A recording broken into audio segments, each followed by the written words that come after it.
Hello friends, आज आपण बनवणार आहोत सोया चंक्स कीमा पाव। तर त्यासाठी मला इकडे सोया चंक्स लागणार आहेत। तर मी इथे साधारण 2 वाटी भरून सोया चंक्स घेतले आहेत आणि ते गरम पाण्यामध्ये जरा भिजवून घेतले आहेत।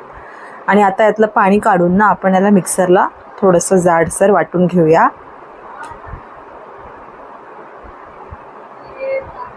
तर इथे मी सगळं घालून घेते आता मिक्सरमध्ये आणि असं जाडसर वाटायचं, म्हणजे अगदी दाणे दाणे त्याच्यात राहिले पाहिजे तसं वाटून घ्यायचं आहे। हा कीमा पाव खायला खूप चविष्ट लागतो आणि बनतो पण पटकन, तर तुम्ही नक्की ही रेसिपी ट्राय करू शकता।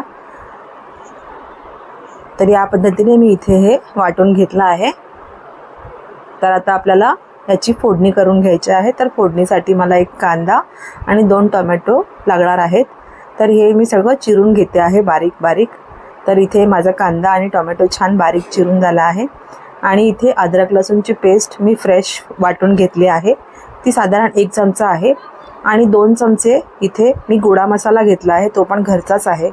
असेल तर नक्की घाला, नसेल तर नाही घातलं तरी चालेल। आणि इथे आहे खडे मसाले, त्यात आहे 2 लवंग, काळी मिरी 4 आणि 1 छोटासा दालचिनीचा तुकडा, 1 तेजपत्त्याचं पान। तर आता इथे फोडणी करूया आपण। इथे आपण साधारण 2 टेबलस्पून तेल घेते मी याच्यात।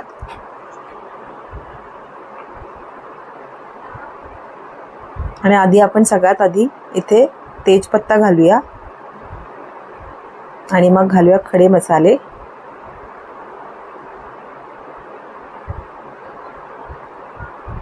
आणि हे जराशे तडतडले की याच्यात आपण जिरं घालूया 1 चमचा। जिरं सुद्धा छान तडतडू देऊया।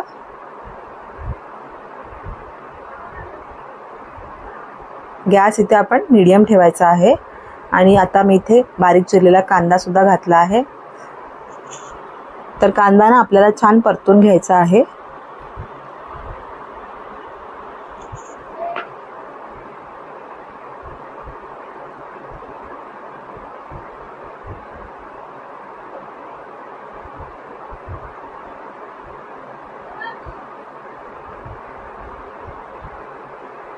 तर कांद्याला सुद्धा आपण थोडं झाकण मारून याला 1-2 मिनटं शिजू देऊया, म्हणजे कांदा जो आहे तो आपला छान शिजेल आणि जास्त लाल सुद्धा होणार नाही।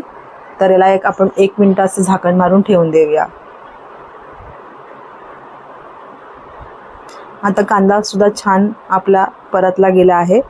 तर आता याच्यात आपण घालूया 2 चिरलेले टोमॅटो, बारीक चिरले आहेत मी, ते आता याच्यात आपण घालूया।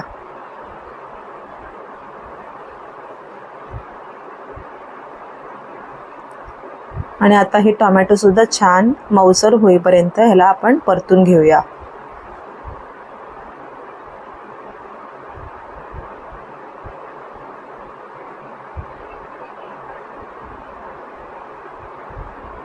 इथे मी नॉनस्टिकची कढाई घेतली आहे। तुम्ही कोणतीही कढाई घेऊ शकता, असं काही नाही आहे की नॉनस्टिकचीच कढाई लागेल, तुम्ही नॉर्मल कढाई सुद्धा घेऊ शकता। आता याला सुद्धा मी छान झाकण मारून 1 मिनिट शिजू देते। तर टोमॅटो आपले छान सॉफ्ट झालेले आहेत। तर आता आपण काय करूया, आता याच्यात आपण घालूया अद्रक लसूणची पेस्ट, कारण ती सुद्धा छान परतली गेली पाहिजे, नाहीतर ती कच्चा त्याचा वास येतो मग।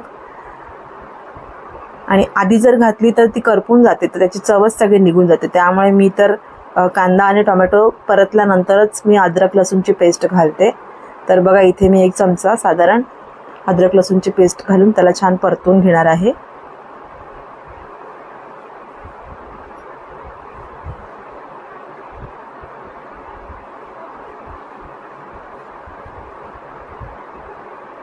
असं केल्याने अद्रक लसूणची पेस्ट आपली करपत नाही आणि स्वाद खूप छान येतो।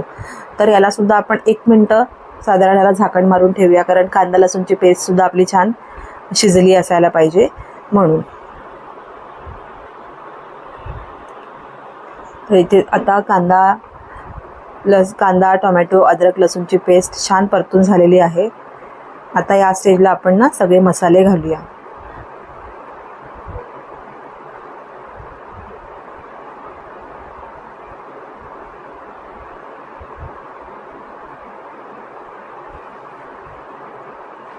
तर इथे मी हळद घातली आहे, आणि चवीप्रमाणे लाल तिखट घालूया. तुम्हाला कमी हवं असेल तर कमी घालू शकता, तिखट हवं असेल तर थोडं जास्त घाला.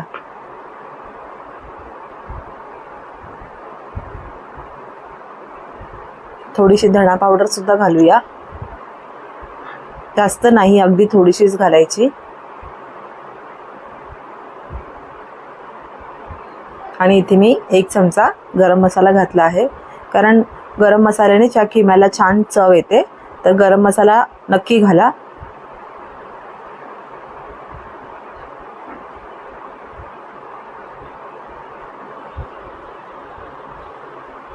आणि यावेळेला ना गॅस थोडासा अगदी स्लो ठेवा, नाहीतर आपले सगळे मसाले जे आहेत ते करपायला लागतील. तर गॅस स्लो ठेवा. आता मी इथे हा गोडा मसाला जो घेतला आहे ना तो सुद्धा घालते.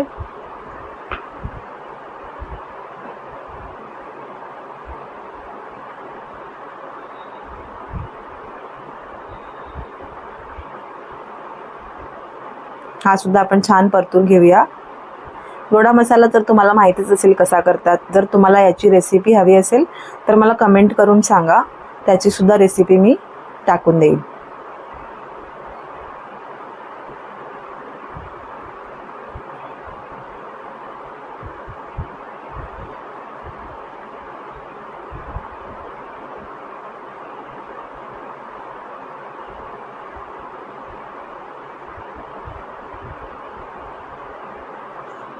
आता इथे आपण थोडं पाणी घालूया, नाहीतर आपले मसाले जे आहेत ते कढईला खाली चिकटतील. तर थोडं थोडं पाणी आपण घालूया याच्यात आणि छान परतून घेऊया. आता आपले मसाले खूप छान प्रकारे परतले गेले आहेत.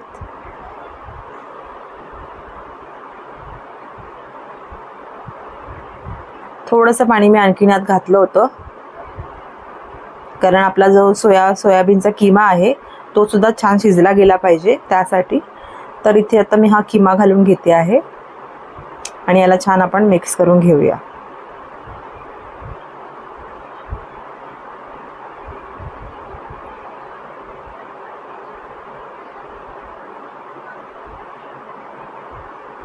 तर याला 1-2 मिनिटं ना छान शिजू द्या, तरच त्याची चव छान येईल. आता चवीप्रमाणे यात मीठ सुद्धा घालूया.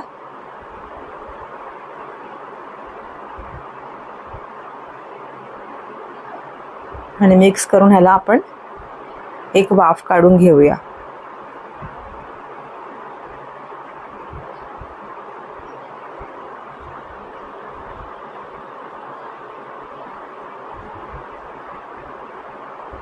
तर इथे आपण 1-2 मिनिटं झाकण मारून ठेवूया, छान परतून घेऊया याला आपण.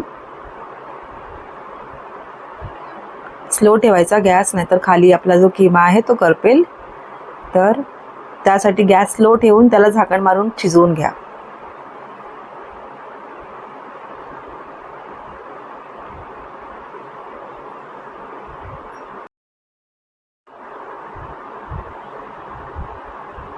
तर आणखीन याला 1-2 मिनिटं छान परतून घेऊया.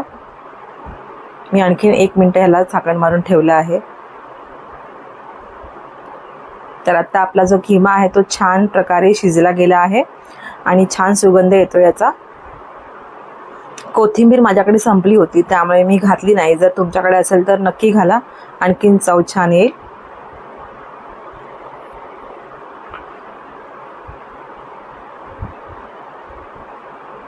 तर आता आपला हा जो किमा आहे ना तो खाण्यासाठी रेडी आहे. तर याला आपण पावासोबत, चपातीसोबत, भाकरीसोबत सुद्धा खाऊ शकता. खूप टेस्टी लागतो. नक्की तुम्ही ही रेसिपी ट्राय करा आणि मला तुमचे कमेंट नक्की कळवा की तुम्हाला ही रेसिपी आवडली की नाही ते.